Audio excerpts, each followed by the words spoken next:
Hello and welcome back to the podcast. Glad to have you with us as we look at Manchester United versus Bruges and react to the match. It was 4-0 at full time, I believe, at Old Trafford. It was always going to be an uphill. Oh, 5-0. My bad. Didn't even see the last goal because I was getting ready for the show. Who scored it? That's Fred. To be honest, I also didn't see it. I was also getting ready. Wow, it was Fred. It's very rare that Manchester United score when I'm getting ready for the show, so I guess today was just one of those days. Fred scoring, so 5-0 at full time. Apologies for getting the score wrong there. And joining me is Ritavile tonight. Shawnee will not be with us, but the show must go on. This is a big win, and we're going to break down how big of a win it actually is. Do leave a like on the video. Please do subscribe. And without any further ado, let's get into it as we look at some of the pivotal moments that led to this win. First of all, the first question I have for you, bro, is how easy do you think this game was for United? Do you think it was that easy, or do you think we just actually played well, or a bit of both? I think it's more straight to the side of it being very easy. Yeah. Bruges are bad. Like, they're really, really bad. Like, I admire their courage. They try to play expensive, entertaining football, but it just didn't work. We were towers above them. I think the Premier League team would have come, maybe park the bus, and maybe try get us in the last 10 minutes, and it probably would have worked better. But they threw everything, even when they got the red card, and that didn't really help. We just picked them apart. And look, I think it was always going to be difficult for them because when you go behind in a cup game, you can't exactly sit back. You have to react and try. Like, you don't want to leave it too late. And look, I'm not gonna hype this victory up too much because I do believe that Bruges. I said it in the preview and in the podcast before the last game that we drew against Bruges. I don't think they're that good of a team. Yes, they can play football. Yes, on their day, they can be a really good side, a good European side. But, playing open, expansive, attacking football isn't enough. You need good players to play it and to maintain consistent results. And so when I saw Bruges in the first 10 minutes, a small part of me was worried. The short-term United fan inside me who reacts to what's happening in the game was worried. But I just kept reminding myself of the bigger picture. Like, these guys can only sustain pressure for so long. And United, to be fair, had their chances as well. So it's not like we were just, we were shaky at the back, but it's not like we weren't doing anything going forward. It's not like before the red card, this wasn't an evenly poised game that was leaning more to United, Yeah. I think they could have picked their moments. Yes, you can't attack. You have to attack when you're losing in the tie. But, you can pick your moments and try to be a little bit more conservative, especially if you can see the game is not working in your favor. I think what this game did, it gave us an opportunity to kind of see what Ole Gunnar Solskjaer's been working on, because as much as they were bad, I think we saw a lot of organization. We kind of saw a plan today, and I think the movement was probably the best we've seen in a while. Yeah, I think we've been through this with United though before. Like, every time we play against a team, and I won't even call Bruges a bad team, but every time we play against a team that gives us space behind, there's always interplay. And when you add Bruno Fernandes and Juan Mata into a team, there's bound to be interplay. So I think with Manchester United, one positive thing all season, and we tend to forget this as Manchester United fans because we don't really count those results as good results because we expect to beat those teams most of the time. But even against City at the Etihad, last year, when they gave us space behind, we did exploit it. And I know people tend to be so negative in the United fan base because you look at the way Manchester United have played for a predominant part of the season.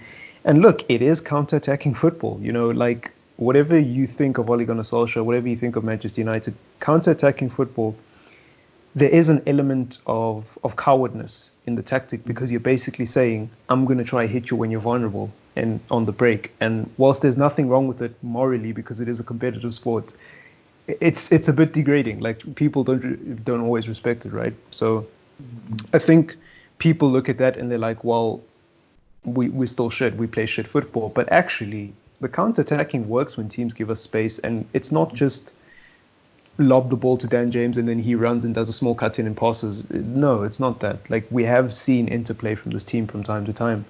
And I think the Igalo goal was beautiful as well. Like, I know off air you said that was the goal of the season, but I think back to Rashford's free kick. I think back to Joan Mata's flick against Norwich and Rashford getting on the end of the header. All these examples of goals that we scored against teams that gave us space in behind, and then one of them being a free kick, obviously. Yeah, I think. And I just think that's what happens at United.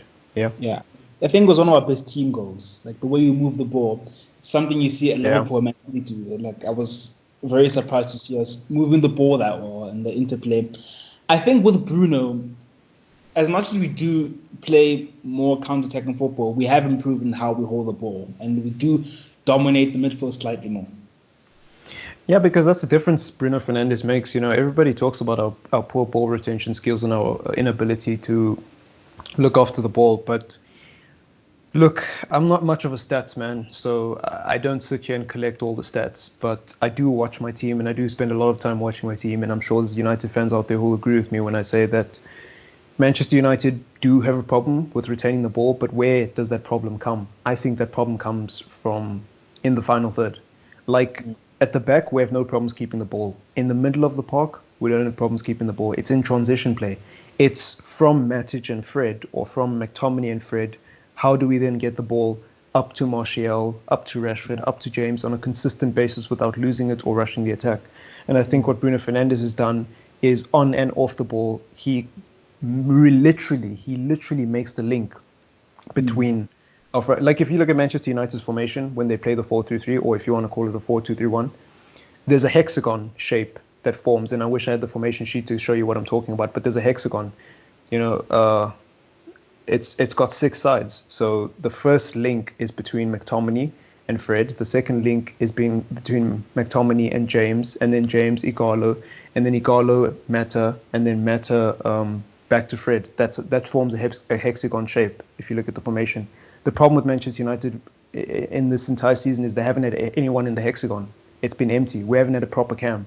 And Bruno Fernandes has come and shown how effective the system can be when there's a cam. Yes, I know it's Club Brugge, but like he has made an impact in every game, not just against Brugge. So the impact I think it's brilliant. Yeah, so that's one way of putting it, I suppose. What do you think we learned? What were some of the key things? Did you think we learned anything from this game, or do you think this game was just more an opportunity for United to boost their confidence? I think so. I think the latter. I don't see what we could have learned in this game. It was that simple. Like we just have to show up and do our thing.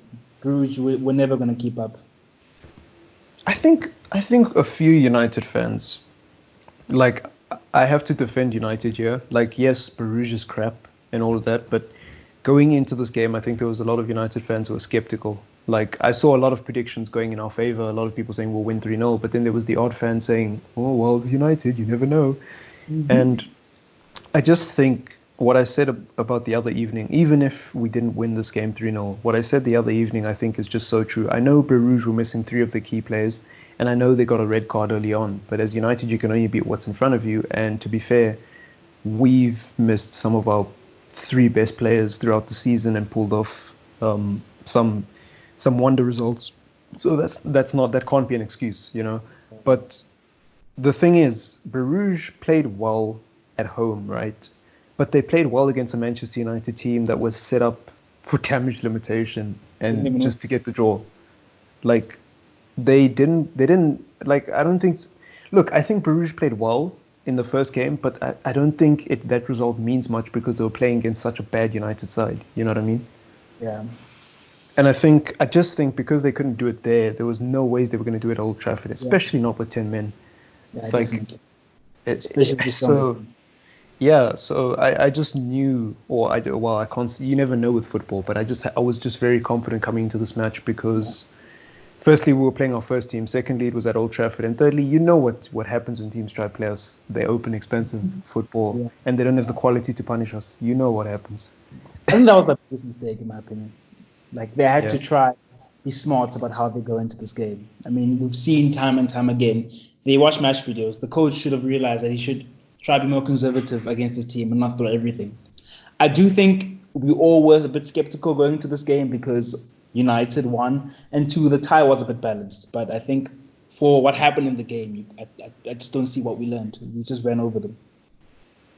Yeah, that's true. Well, all I'll say we learned is that, you can trust United against European sides, like you can trust United against European sides. Like, I don't like to disrespect the Europa League too much because the teams that are in the Europa League are competitive teams that are trying to make the most of, the competitive football available to them. But, like most of the teams in the Europa League are not that good. They're in the Europa League for a reason. And on top of that, they don't have the competition of the Premier League. So they're not exposed to teams like Manchester United every Saturday. So I just think that Manchester United still have a strong chance of winning this Europa League or at least making it far. And that's the only thing I would say we learned from tonight. I And some guess. people, because Bruges dropped down from the Champions League, so this is not even the worst team we could have played in the Europa League. This is like the best team we could have played in the Europa League because they came from the Champions League. Yeah. And I know you can make the argument for Inter Milan and Ajax and so on, but you know what I mean. Mm-hmm. Like we could, like it can get easier than this. And if you think, like, I find it hard to wrap my head around the fact that we can get an easier game where we've already won 4-0, but that makes me, I don't know about you, but that makes me very confident. Yeah, no, it's a huge confidence boost. And they played well on the time. Okay, they got knocked out, but then to go to the They did play Bernabeu, well. They're a good side. yeah, to go to the Bernabeu and get a draw, like doesn't matter how Madrid are doing. Madrid have quality players, and it's not Yeah. easy. Yeah, Bruges are not a horrible team, but this just shows the difference in the leagues, in my opinion. Yeah. Few surprising results. I mean, AS got knocked out tonight. I didn't see that coming. Yeah. That's always going to happen in football. It's always going to happen. A few shock results. Yeah, your thoughts on just before we get to the play ratings on Igalo tonight? Did you see anything massively positive to him, or do you think besides the goal he was just silent? Yeah. No, in general. I mean, he's a striker, and I think he did what Martial tends to like. He stayed in the box and played like a striker, and he was a bit of a target man. Yes, you could say he could have touched the ball more, could have been more involved, but he scored a goal. He was in the box. You know what's funny? The striker scored a goal. When he scored that goal, when he scored that goal, I just thought Martial would have never scored that because Martial would have been on the edge of the box one day. No way. Yeah, like I've never seen Martial in the 18-yard area, and that's no disrespect to Martial. Like Martial is good at what he does, but when it comes to being a poacher, I think Odion Igalo is going to have a lot of success if he keeps getting the service at Manchester United. And I thought his fitness was a bit worrying from my perspective, but then again, it didn't really matter because when you have people around you creating chances, then you can slack off. That's the whole point of having good teammates. You'll see it's not perfect, but he's not horrible. Yeah, he does seem a bit sluggish. He does seem a bit heavy, but he was playing against a slower European side. And if he does play well these last few months, would you take him as a second striker to Martial? No, I wouldn't, and that makes me sad to say because I really do like Igalo, but I wouldn't. Like at some point, as a Manchester United fan and as a Manchester United, like from the perspective of Manchester United's management and the recruitment, you have to have a bit of maturity in your decision making. Like you can't just look at how a player plays for 3 or 4 months and then be like, let's give him a job like he did with Oli. Like you have to have a bit of maturity. Like Igalo is old, guys. He's old. There's no future in Igalo.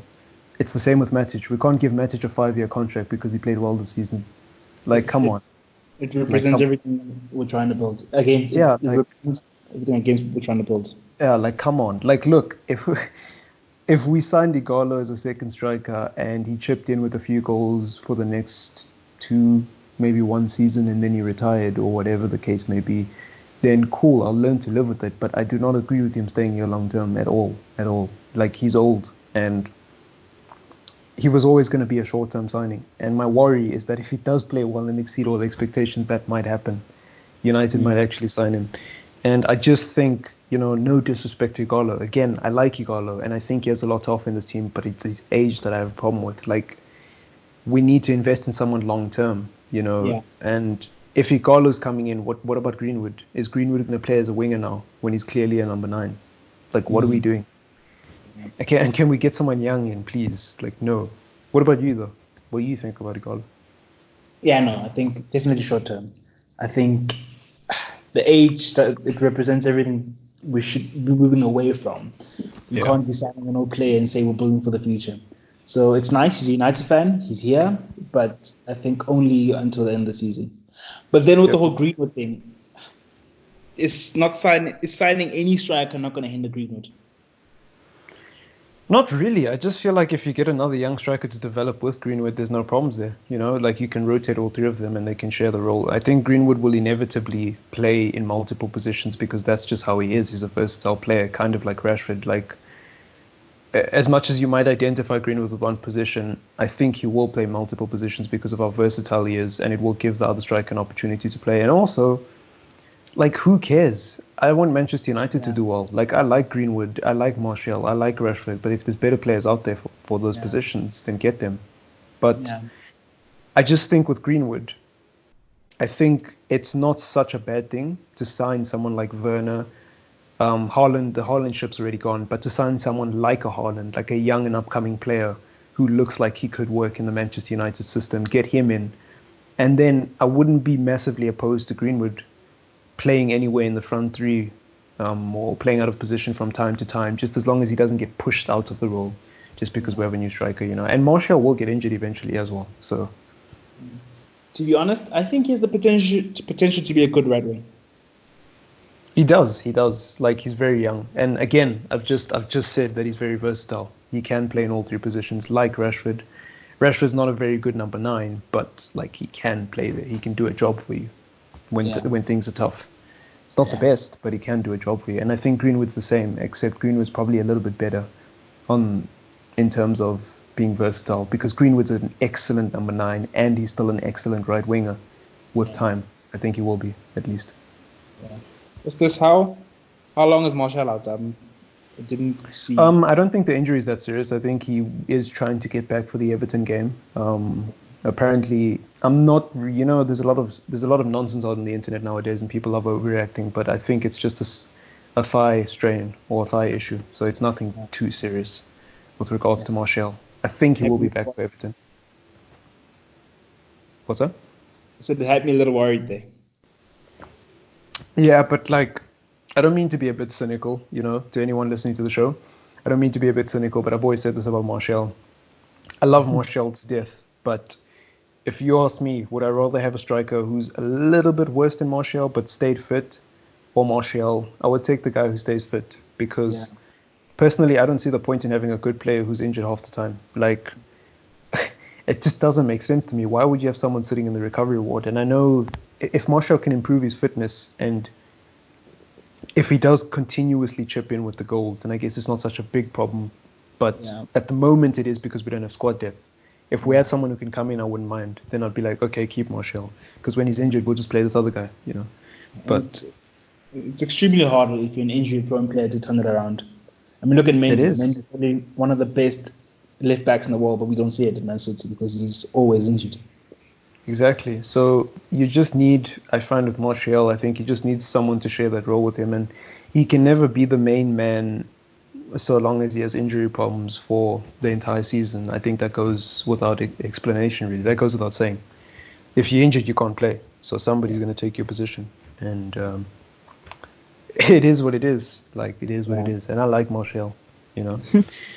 But anyways, let's get to the player ratings. Intrigued to hear your thoughts on Mata and Bruno, obviously. But let's start at the back with Romero out of 10. Didn't really do much. Look, it's gonna. It's a hard one because, like, especially with the back line, you didn't really have to do much. You could have sat on a lawn chair. Yeah. And read a newspaper. Yeah. He was solid. I didn't see much saves from him. They attacked in the first 10 minutes or so, but the attacks weren't very productive. But because he didn't concede a goal, I think he deserves at least a 6.5. Clean sheet, yeah. I think a 6.5 is fair. Aaron Wan-Bissaka.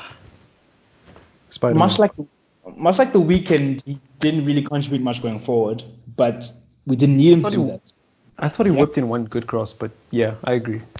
Yeah, true. It wasn't here and there, but it wasn't on a consistent basis. But we didn't need him to.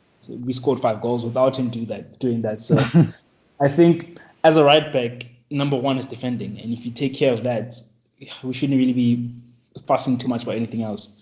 and he made a few crucial saves, tackles here and there. There again, he didn't really wasn't that as active. Active, yeah. And that was the side Bruges is attacking more from, which says a lot about Bruges actually. So I think it deserves 6.5. Look, to be fair to Bruges, Dennis de Menace wasn't there, and who's that other player of theirs? I forget who the Bruges players are because I just remember Dennis the Menace because he has a funny nickname. I think his name is Dennis, obviously not the Menace. I don't know what his second name is or what his first name is, but I know one of his names is Dennis, and he's a really good player. And I think he's the one who scored the 2 goals at the Bernabeu, if I'm not mistaken. So he wasn't there. I think Percy Tau was there, but I don't think their core 3 best players were there. So to be fair to them, they were missing. They were toothless in attack. Yeah, I think Dennis is their main anchor in attack. Yeah, Dennis the Menace. I like that nickname. Anyways, you did give him a rating. Sorry. Bailey out of 10. Composed. Like again, didn't have to do much, but he was very composed. Like I think what's his name again? Ole Gunnar Solskjaer has an interesting dilemma on his hands because which 2 do you play? You have 3 centre backs on form. Personally, I'd like to see Maguire and what's his name again? Bailey, because I think you could say in terms of individual play, Lindelof is slightly better, but I think as a combination, Maguire and Bailey work better. Oh. Yeah. But in terms of rating, I think it is a 6.5. Look, when it comes to Bailey and Lindelof, I obviously like Lindelof more because he's not in the recovery room as much. But I've got no what's it called? I don't hold grudges, because I think the argument between Bailey, Maguire, and Lindelof, it's a bit of a silly one. Like, we're not going to lose a game because we played Lindelof. We're not going to lose a game because we played Bailey. And I'm not saying Bailey and Lindelof will never have bad games. I'm just saying that you can't go wrong if you're Ole Gunnar Solskjaer. Like, they're all 3 in form, like you said. It's like saying, actually, there's no other example because we're lacking squad depth, to be fair. So I can't make another example. But it's like saying who should we play? Luke Shaw, Brandon Williams. They're both in form, so you're not going to go wrong with either of them. So, true. And you can have a preference. But the point I'm trying to make is, even if we play Maguire and Lindelof, we're not going to do that badly because we've got the second most clean sheets in Europe, and for the majority of the season, Lindelof and Maguire has been the pairing. So Lindelof is good enough, whether you like him or not. But if you prefer Bailey, look, again, I don't have any grudges. I really don't care at this point. I just feel like you have to play your best possible combination. And I feel like when we're under the cosh, there's a chance of less mistakes if we're playing 2 defenders who aren't too similar. Fair, but some would call Bailey reckless, eh? Some would call Bailey reckless, and it's funny because remember Shanique didn't like Bailey against Chelsea. He thought he made too many reckless decisions, even though they all panned out just fine. So again, it's down to opinion. It's down to what you prefer. But what I would say with regards to that is, don't get too caught up in it because we ain't losing a game because he started Lindelof, and we ain't losing a game because he started Bailey either. It's just one of them things. But I do agree that Bailey and Maguire or Bailey and Lindelof is a better combination than Lindelof and Maguire because of the variety, like you said. I also feel that makes sense. Not in the Europa League, in the Premier League. There's also a chance to at least show that he'll be better fit to command Maguire because it's unfair that you're on form but you're not getting the chance. It's difficult because if you're on form and somebody who's not on form is getting started, then I agree. But it's difficult when you have 3 players who are on form and the one's been in form for the whole season. You can't just now bring this other guy in, So it's difficult. And I wouldn't be mad at Solskjaer if he went either way because it's difficult. It's the same as the McTominay and Matic debate, which we'll get to. But I just feel like if both players are in form, you're in a catch-22 because Matic fans are going to hate you and McTominay fans are going to hate you if you don't start him. So it's difficult. It's not like we're talking about a player here who's 100% going to guarantee us a win and the other guy's 100% going to guarantee us a mistake, So it's difficult. But you want your coach having selection problems, so yeah, it's very nice. It's an interesting debate, though. Get down in the comments below if you're not too shy. Let us know who you prefer between the two. It's nice. But We're as usually complaining about how shit players are. At least now we're saying we have too many good there's players. options. Yeah, with options. Um, but anyways, look, and just before we get to Maguire's rating, I just think that Lindelof will inevitably play either way, and I think Lindelof should inevitably play either way because I think Maguire deserves a rest at some point. Like, come on, Ollie. I think I want to see Lindelof and Bailey play in a game that doesn't matter as much together. I think due to past evidence, we don't want to see that happen. Who Lindelof and Bailey? Yeah, they just don't seem to gel together. It's quite That bad. might be the case, but like I think Maguire needs to rest at some point. Like, who are you gonna play, Jones? No, play them in a back three. What's our other defender? The young guy. I'm forgetting his name. Axel, Tuanzebe. Yeah. We actually have a lot of good defenders, eh? We do, but they need to stay out of the recovery ward. Anyways, Maguire out of 10. I think best of the two centre backs. I think as usual he won everything in the air. He Positioning. doesn't make much mistakes, Maguire. He hasn't, eh? Especially since he's become captain, he's been solid. Positioning, he's always in the right position, and he carries out the ball a lot, which is something he doesn't get credit for, and it's one of the main reasons we bought him. Like, he can help the attack move forward by carrying the ball out of the defense. So I think he had a really good game, and I think he deserves a 7. Maguire reminds me of a typical Premier League captain. You know, like I don't know who to make as an example because I don't want to wind up any Liverpool fans. You know, I was going to say Henderson, but I don't want to wind up Liverpool fans, and I really don't feel like speaking to Liverpool fans right now. But he's a typical captain. He's a player who's overlooked and almost undervalued, but he actually does so much for the team as a captain. And people don't recognize it because he doesn't yell much and he doesn't point much and he doesn't do things that are overly conspicuous with his body language. But I just think that you don't know what happens behind closed doors. And I think when the man with the armband doesn't make that many mistakes and the team is winning, you've got to give him a bit of credit. Yeah. And I think people just look at the 80 million price tag and they expect more, but like he doesn't make much mistakes. So what do you want? Do you want this guy to bang in volleys and headers every game? Like, what are you expecting? Because the stats speak for themselves, and Harry Maguire does not make that many mistakes. You know, he doesn't. He's a good defender. He's been solid. You can never please anyone with the 80 million price tag. Yeah. I mean, Tony Marshall only came from 50 million from France, and he can't please people even after scoring in almost every game in the last 5 or so. But anyways, that's agendas will always be agenda. Who played in left back today? Luke Shaw, right? Okay, yeah, he was at the press conference, so that was actually a silly question. Luke Shaw out of 10. Much like Wan-Bissaka, didn't have to do much. Really, defensively as always, flawless. Going forward, he's more involved. He doesn't cross much, but he's more involved in the interplay. And I remember hearing a stat that a lot of our assists and a combination play comes from that side of the pitch with Luke Shaw and Paul Pogba. So, he had a decent game. I can't give him a high rating because he wasn't banging the crosses and making these insane tackles, but he had a solid game. I think 6.5. Yeah, I said it in the last game. A lot of people, you know, if you have an analytical football mind, you have an analytical football mind. If you don't, you don't. And even if you do, sometimes you have biases, right? Like you look at other parts of the game and ignore other parts of the game. So I think with regards to Luke Shaw, he's just one of them players that when you look at the stats going forward, you might not fancy him. But actually, if you watch what he does off the ball and what he did off the ball for someone like James on the weekend, you get to see a completely different side to him. But, you know, if you have an agenda, you have an agenda. Can't do anything about that. It's very hard to play for Man United. You can't be off form. Whenever you're off form, you're a bad player. Really? Well, because our team is so crap overall. Yeah, definitely. I mean, if we were challenging for a title, then we wouldn't really notice the all-form players as much, would we? You know, I think when the whole team is gelling and playing well, and the club is not in the state it's in, and fans aren't overly critical, you can get away with a bad performance every now and then because the guy next to you will pull your socks up for you. You know, and I just feel like United when.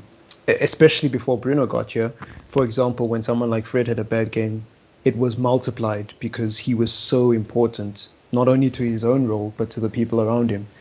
When someone like Martial had a bad game, it was such a big deal because like there was no one else and we were relying on him. When Rashford had a bad game and didn't have that one moment of individual brilliance that won us the game, yeah, it's such a bad game. You know what I mean? Whereas if our team was just efficient overall, it wouldn't matter as much, you know. But it's interesting. McTominay on his return out of 10. Wow. Like McTominay's a player. We've got a player there. Like to come back from injury, your first start and play like that.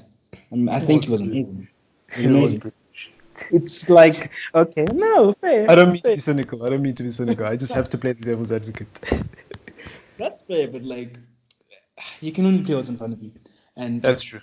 I think he had a good game. He's like Matic and Fred put together. Defensively, amazing. He can play the short passes. But unlike Fred, who can play the short passes, he pushes forward. And he gets to the edge of the box and he can actually shoot, unlike Fred. And he scored a nice goal. So I think a candidate for man of the match. I don't know if he won it, but a candidate. And I'm going to give him an 8. Box to box is what I would say. If Shawnee was here, he'd probably give the man of the match to Bruno Fernandes, as usual. But Fred then. Fernandes, but I think it was a close second. Yeah, makes sense. What about Fred then, out of 10? Fred, he's become a vocal point. It's like everything goes through him now, which is nice. You can see the arrival of Bruno Fernandes has improved him as a player. I am still skeptical about him defensively. Like, I just don't see it yet. I don't think he's really good at reading where the danger is and tackling. But in terms of being what you might compare to a quarterback and distributing the ball, I think he's tops there. And he did that very well today. So, 7. I've always said I don't trust Fred defensively, and it's not because I don't think his footballing IQ isn't there. I just think the ability isn't, you know. Like, you can have the IQ and you can have the reads on the game, but Jurgen Klopp couldn't have said it better, actually, ironically enough. Jurgen Klopp said he was always frustrated as a player because he had the intelligence, and it obviously shows in his management and his managerial style, but he didn't have the ability as a player, you know, and that's a frustrating thing. And I think it's the same with Fred. I think Fred, he can see it, but he just can't do it. He can't do it all. He needs to improve it because he's not really an 8. He can't really move side to side and play like Bruno Fernandes, but he has that Jorginho type of 6 where you can distribute the ball, but then you can't just do that. Otherwise, managers won't pick you because as a 6, defending is also very important. So if he wants to be a top player, it's something he's going to have to improve. Look, again, I just think in United's current climate, and obviously this can change massively if there's a new manager, I think there is a place for Fred in the team. I think with someone playing the holding role and Fred playing next to them with Bruno in a more advanced position, or even potentially Grealish, who knows, I think it could work. It could work. But we'll just have to wait and see. Of course, we'll just have to wait and see. I don't think he needs to be amazing defensively if he has someone like a prime McTominay.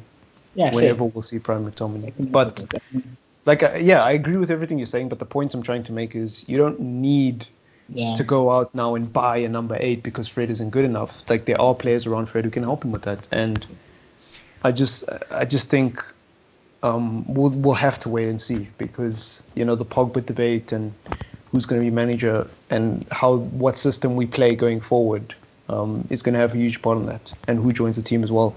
Because if Grealish comes, then Fred kind of loses the argument, doesn't he? Because then your best midfield is probably Fernandes, Grealish, and McTominay, assuming Pogba leaves, right? We'll have to see. It's going to be really interesting what happens when Pogba comes back, because I think Pogba's even worse defensively. Yeah, look, with regards to Paul Pogba, my opinion ain't going to change. If we're doing well and we're on course to top 4 and we're on course to winning the Europa League without him, I don't think he should get preferential treatment. Like, I genuinely think as a player who's been out for so long, you need to earn your place back in the team. Like, I don't like this idea of players being bigger than the club. And I know Paul Pogba fans are probably cringing right now, but I'm sorry. I can't make an exception to the rule. You know, I believe players should earn their place in the team, and nobody's bigger than the team. And if we're winning games without him, then what's the big deal? What's the big deal? I'm more on the fence about it. If you'd asked me a few days ago, I would have said definitely Paul Pogba, because Paul Pogba is a world-class talent. But I can see that there's something going in that midfield, and it's doing pretty well. It's doing pretty well. Well, yeah, So. but I've given you the scenario that they are doing well. Like, that's where people don't listen to my words. I said if we're on course to top four and if we're on course to win the Europa League without Pogba, why the hell are you rushing him back into the team? If we're on course, that's the key words. If we're not on course and we're inconsistent, then I can understand putting Paul Pogba straight back in because, like you say, he's world class. And I just think you're being a bit emotional if you just want to rush Paul Pogba in for the sake of it. Like, if the team is winning without him, then what's your argument, mate? Yeah. We don't need to be better if we're already winning. Genius. Genius. Yeah. But anyways, I know there's going to be a lot of hate from the Pogba fans. Before we move on, who starts against, was it Everton, CDM-wise? A lot of people are gonna dislike this answer. But firstly, I think against Everton we might see a back five. But hey, James went off at half time, so maybe he'll come back for the Everton game. I just thought that if James played a full 90 minutes today, Ollie wasn't planning on using him against Everton, and therefore we wouldn't have wingers, and therefore we play a back five. But I don't know, we'll see. I think McTominay and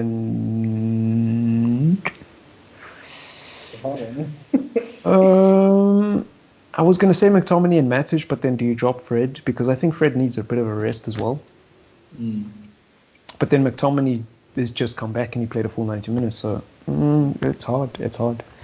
I think I don't know. It's hard. Luckily, I'm not the manager. Ollie is. Dude.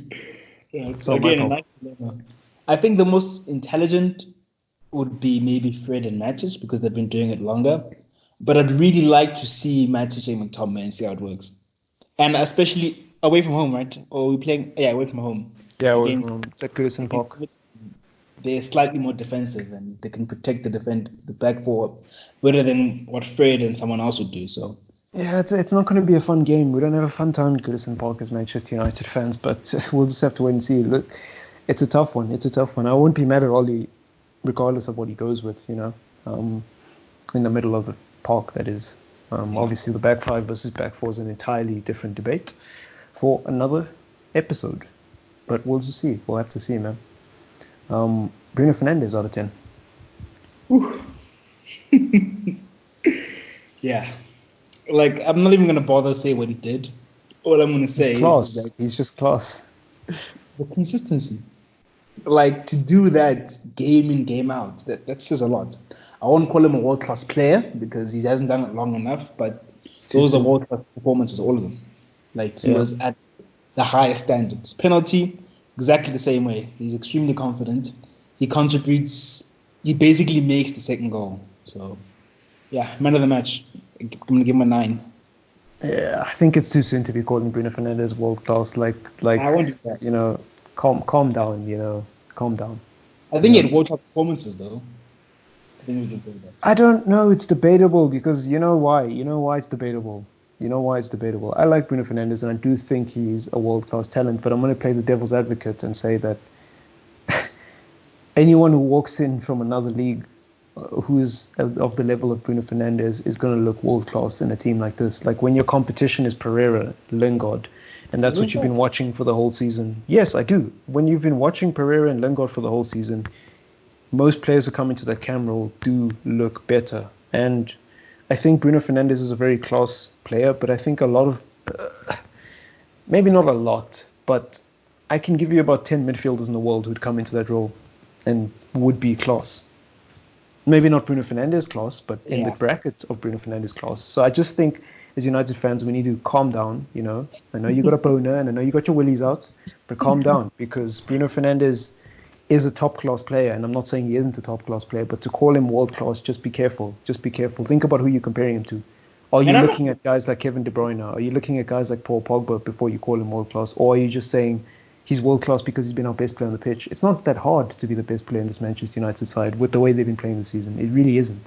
No, I hear you completely. And I'm not saying he's world-class. I'm saying the performances themselves have been what world-class players do. I mean, yes, in terms of consistency, definitely. Yeah. But number 2 can come in and be better, but to come in and basically control the whole midfield and just do things like he does, not anyone can do that. That's true. That's true. I can't argue with that. The influence he's had on the team has been of a world-class player, of an elite talent. That's true. But I mean, a lot of people would argue that there's players out there who can do that. So just food for thought, I guess. But I agree. Dan James out of 10. He looks more comfortable on the left. It's still not amazing, but he does look more comfortable. I think he contributes to the attack now, unlike before where it looked like he was doing nothing. And he would have had a goal if there wasn't a fake goalkeeper. Like, what was that guy doing? Honestly. I told you off air, it reminds me of an incident with Gibbs, but I remember now. It was actually a dive by Oxlade-Chamberlain, but then Gibbs got the red card because the ref didn't actually see what happened. So yeah, and at least with Gibbs, he was on the line. That nigga was in the freaking 18-yard area going for a save. Like, he was in sync with Mignolet. Mignolet was like a few seconds behind, obviously, but that's a bit drastic. Like that. Like, what was he thinking about? His mind was clearly on the game. But then, like, that wasn't even handball, it's a reflex action. That was a dive. That was a full dive. Like, he actually went off of one leg. Like, he got all his weight into his left leg and pushed off the ground like a proper goalkeeper. And like, mine is acting like Luke Shaw's 1-on-1. Yeah. It was crazy. But yeah, James. Yeah, James. He would have had a goal. 6. It was an average performance.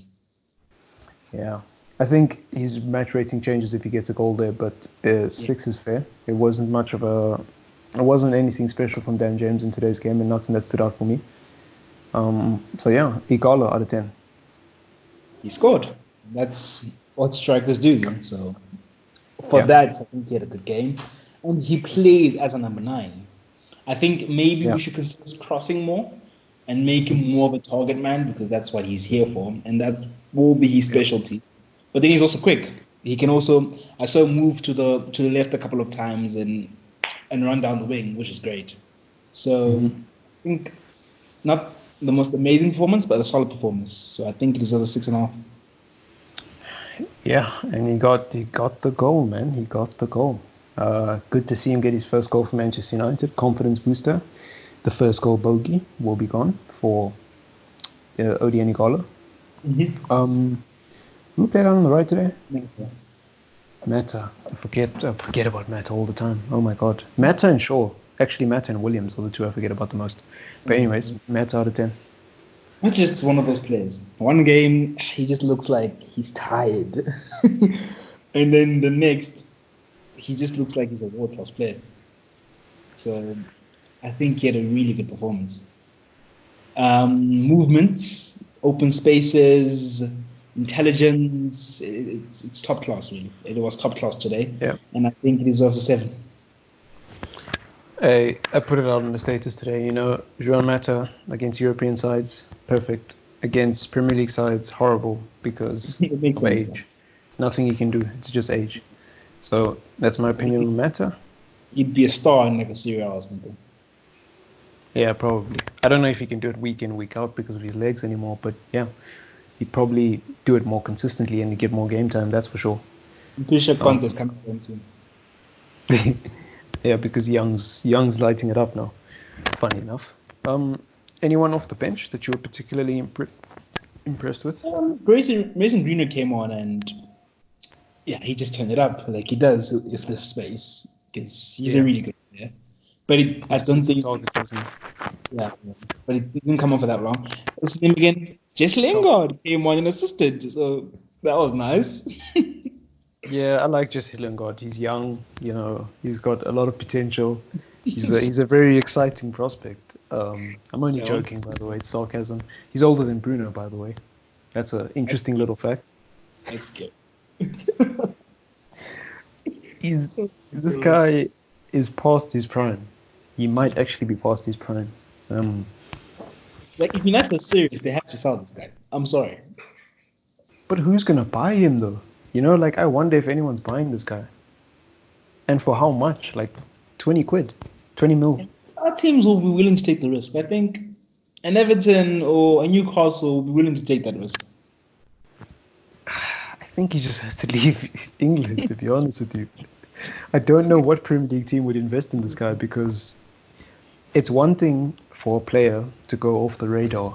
It's another thing entirely for a player to get chance after chance after chance after chance and to start every week and be as bad as Lingard has been. So I just think if there is teams that are going to take a chance on him, it's not going to be from the Premier League, because the teams in the Premier League will have watched him, and I don't know what they will see at his age. I think in another league they'll be like, okay, maybe he's struggling in the Premier League because it's hard. We can use him in this league, because clearly against the weaker teams he's a decent player. Like against Tranmere he was good, and against Bruges he was okay. So a team like Bruges would have been like, Lingard did get an assist, let's buy him. And he's from the team that beat us 5-0, but I don't see how a Premier League side that's serious about life, at least not a top 10 Premier League side, takes a gamble with this guy. Mina Raiola make a plan. Actually. But yeah, he's got that Manchester United status to his name, so maybe that will play a part. But Ole Gunnar Solskjaer, out of 10, what do you think of him today? Didn't really have much of a job to do, but what do you think? Look, it's all his team, and the team basically did nothing wrong. So I'm gonna give him a 9. Like, I don't see how I can play today. And also, I was happy with the selection from Ole, because I think with all the negativity from the fan base and all the skepticism about this result, I really think it's funny how people flip-flop so quickly. People went from, oh, it's United, you never know, to, yeah, we expected it, Bruges is shit. What? Like some of us said Bruges is shit from the beginning, but there's other people who were skeptical before and then afterwards are not really given the credit where it's due. And I think, yes, we should be running over this team, but I don't think it was that obvious for many United fans. And for those United fans, I would say, look, your team is crap, but you can trust it sometimes against lesser teams, because there are teams that are worse than us, believe it or not. I was very happy with him bringing James off. I think that was a good sub. And Chong coming on, who was quite bright. Yeah. And if you want to try criticizing, and I'm just grasping here, maybe you could have taken Bruno out earlier, because we really didn't need him in that second half. Yeah. And if you want to criticize him more, we dropped off in the second half from get-go. We dropped off when we came back, and when Bruno came off, we were just dead. Bro, I even sent you a message off air, and I was like, get ready for the most entertaining second half of your life. It was obviously sarcasm, because I knew United was going to have the most boring second half. It's funny though, because we still got 2 goals, but I just think that when you're 3-0 up at Old Trafford and you're in a top 4 race, like, you switch off and you start thinking ahead a bit. Yeah. And I don't blame the team for that, because you're 3-0 ahead. Like, come on. Yeah. When did we go from the team that's scared of losing to Bruges to the team that wants 6 goals? Come on now. But yeah. I think Bruges did resign to the result too, honestly. Hence, we still did score so many goals. I think Everton will be our biggest test after the break. I think Everton will put us under pressure, and they're playing all right now. So yeah, we'll see. Definitely, man. I think that about wraps up the show. Please do leave a like on the video. Please do consider subscribing. It was a Club Brugge side that came to Manchester United with a mountain to climb, and that mountain turned into a straight up wall, I guess, when they got 10 men. When they went down to 10 men, it's impossible to walk up a wall on 2 feet. Like, you will fall because of our old friend gravity. And I think Club Brugge were always going to struggle in this game, but as soon as they got that red card, it was curtains. It was curtains. I don't know what that Pratt was thinking to try to save the ball, because Mignolet was right behind him. It's not like he was on the line and Mignolet wasn't there. Mignolet was behind him. Like, you can literally see Mignolet diving for the ball in the frame behind him, almost as if they're doing a synchronized dance. It's crazy. But, what do you say to that, the coach? Like, do you even say anything, because, like, you've got bigger problems? You're 1-0 down at Old Trafford. Get the hell out, dude. Please leave my team. Get the showers. But yeah, it's interesting, man. Anyways, I think, guys, that about wraps it up, and we'll catch you in the next one, man. Peace.